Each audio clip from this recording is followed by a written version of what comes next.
শহরের কোলাহল, গাড়ির শব্দ আর ব্যস্ততার ভিড়ের মাঝে এক টুকরো স্বর্গ লুকিয়ে আছে এই ক্যানেলওয়ার্থ অ্যাকোয়াটিক গার্ডেনে।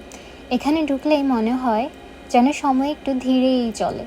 চারপাশে কেবল সবুজ আর নীলের মিশো, আর জল ভরা পুকুরের বুকে ভাসছে অসংখ্য রঙিন পদ্ম আর শাপলা।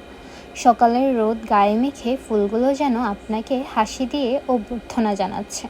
হালকা বাতাসে পানির উপর দুলছে ফুলের পাপড়ি, পাখির ডানার শব্দ মিলিয়ে যাচ্ছেন দূরের আকাশে, আর আপনি দাঁড়িয়ে আছেন এক স্বপ্নের ছবির ভেতরে।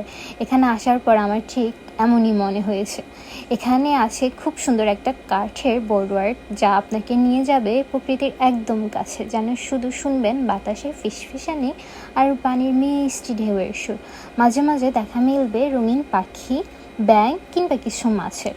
সবচেয়ে সুন্দর সময় হচ্ছে জুলাই থেকে অগাস্টের সময়টা। এই সময়ে সকালবেলায় এখানকার ফুলগুলো খুব সুন্দরভাবে ফুটে ওঠে। দুপুরে অনেকগুলো ফুলই হচ্ছে গিয়ে চোখ বুজে ফেলে, তাই এই সৌন্দর্য দেখতে চাইলে সূর্যের সঙ্গে সঙ্গেই আসতে হয়। আর একটা মজার ব্যাপার হচ্ছে, এত সুন্দর একটা গার্ডেনে কোনো এন্ট্রি ফি নেই।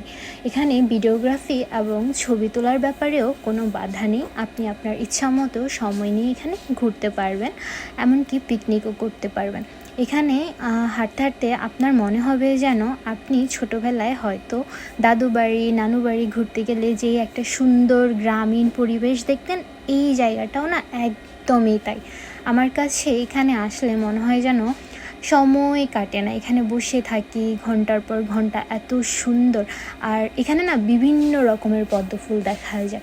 আমরা তো নর্মালি সাদা পদ্ম খুব একটা দেখি না, বা হলুদ পদ্ম খুব একটা দেখি না। এখানে এই দুটো পদ্ম রয়েছে গোলাপি পদ্মের পাশাপাশি, সেই সাথে তো শাপলা ফুল আছেই। আর ছোট ছোট মাছের ফোনা দেখা যায় এখানে। আমি অবশ্য 2-3টা বড় মাছও দেখেছি, যদিও তখন ভিডিও করিনি। তারপরেই কেউ যদি খুব কাছ থেকে প্রকৃতির সাথে মিশে যেতে চান, তাহলে এই জায়গাটার থেকে সুন্দর আর কিছু হতে পারে না। এক একটা পদ্ম ফুল দেখলে যেন চোখ, মন, শরীর সব কিছু জুড়িয়ে যায়। এখানে না আসলে পদ্ম ফুলের সৌন্দর্য মনে হয় না এইভাবে বুঝতে পারতাম। আজ এ পর্যন্তই।